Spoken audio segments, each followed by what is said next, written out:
Something walks whistling past my house every night at 3:03. Every night, no matter the weather, something walks down our street whistling softly. You can only hear it if you're in the living room or the kitchen when they walk by, and it always starts at exactly 3:03. The sound starts faint, somewhere near the beginning of the lane near the Carson place. We're towards the middle of the street, so the whistling moves past us before fading away in the direction of the cul-de-sac. When I was younger, my sister and I would sneak into the kitchen some nights to listen. Mom and Dad didn't like that, and we'd catch hell if they found us out there, but they were never too hard on us since we always stuck to the one big rule. Don't try to look at whatever was whistling. My neighborhood is a funny place. I've lived here since I was 6 and I love it. The houses are small but well kept, good-sized yards, plenty of places to roam. There are a lot of other kids here my age. I turned 13 back in October.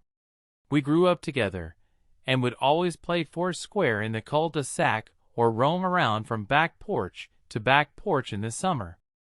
This was a good place to grow up. I'm old enough to see it. And there's only the two strange things here, the night whistling and the good luck. The whistling never bothered me much. Like I said, I couldn't even hear it from my bedroom. But Mom and Dad don't like talking about it. So I've stopped asking questions. My dad is a strong guy, tall and calm. He has an accent since he moved to the U.S. as a kid. His family, my grandparents, they're from the islands. That's what they call it. My dad, the only time he isn't so calm is if the whistler comes up. He talks a little quicker then, eyes move faster, and he tells us not to think about it so much and to always remember the one rule, the big rule. Don't try to look outside when the whistler goes past. Not that we could look even if we wanted. See, there are shutters on the inside of every window, thick pieces of heavy canvas that pull down from the top and latch to the bottom of the window frame.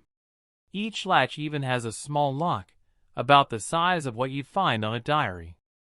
My dad locks those shutters every night before we all go to bed, and keeps the key in his room.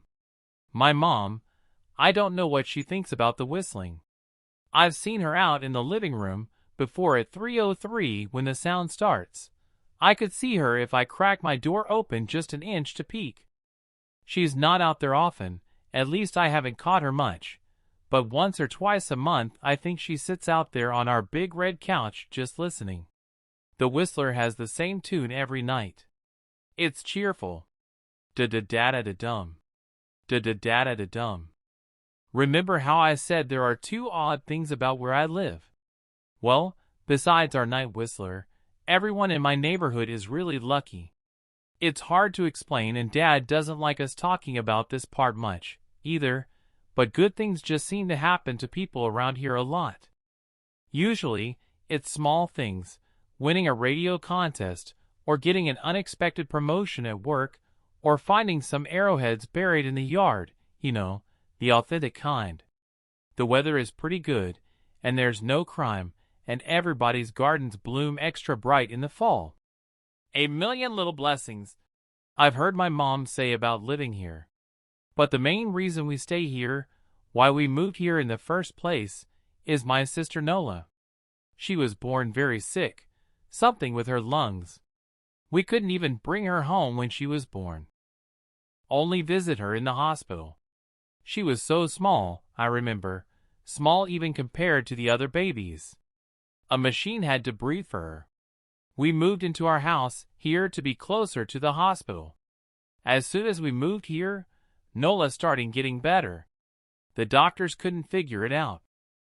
They chalked it up to whatever they were doing, but we all could tell they were confused. But my parents knew, even I knew, Nola getting better was just another of the million little blessings we got for living in our neighborhood. So that's why we stayed even after we found out that. For every small miracle that happens here every day, now and then, some bad things happen. But they only happen if you look for the whistler. See, our neighborhood has a welcoming committee.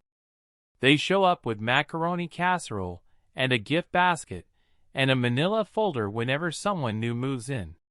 They're very friendly. 4 people showed up when we moved in 7 years ago. The committee made small talk, gave me a Snickers bar, and took turns holding Nola. It was her first week out of the hospital, so they were extra careful. Then the committee asked to speak to my parents in private, so I was sent to my room, where I still managed to hear nearly every word. The welcoming committee told my parents about how nice the neighborhood was. Really exceptionally, hard to explain kind of nice. And then they told my parents about the even harder to explain whistling that happened every morning at 3:03 and ended at the tick of 3:05. The group, our new neighbors, warned my parents that the whistling was quiet, would never harm or hurt us, as long as we didn't look for what was making the sound. This part they stressed, and I pushed my ear into the door straining to hear them. People who went looking for the whistler had their luck change, sometimes tragically. A black cloud would hang over anyone that looked. Anything that could go wrong would. The manila envelope the committee brought over contained newspaper clippings, stories about car crashes and ruined lives, public deaths and freak accidents. "Not everyone dies," I heard the head of the committee tell my dad. "But the life goes out of him. Even if they live, there's no light in them ever again, no presence." My mom, I could tell she wasn't taking it seriously. She kept asking if this was some prank they play on new neighbors. At one point my mom got angry, accused the committee of trying to scare us out of our new home, asked them if they were racist on account of my dad being from the islands. My dad calmed her down, told her he could tell our new neighbors were sincere and they were just trying to help us. He explained that he grew up hearing these kinds of stories from his mom, and that he knew there were strange things that walked among us. Some of those strange things were good, and some were bad, but most were just different. After the committee left, Dad went out to the hardware store, bought the canvas blinds, the latches, and the locks and installed them on every window in the house after dinner.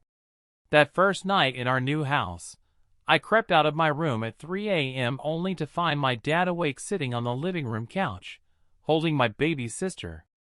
My dad held up his finger in a shoo motion, but patted the couch next to him. I sat and we waited. At exactly 3:03, we heard the whistling. Da-da-da-da-da-dum. Da-da-da-da-da-dum. It came, and it went just like our neighbor said. The whistling returns each night, and we never look, and we enjoy our million little blessings every day.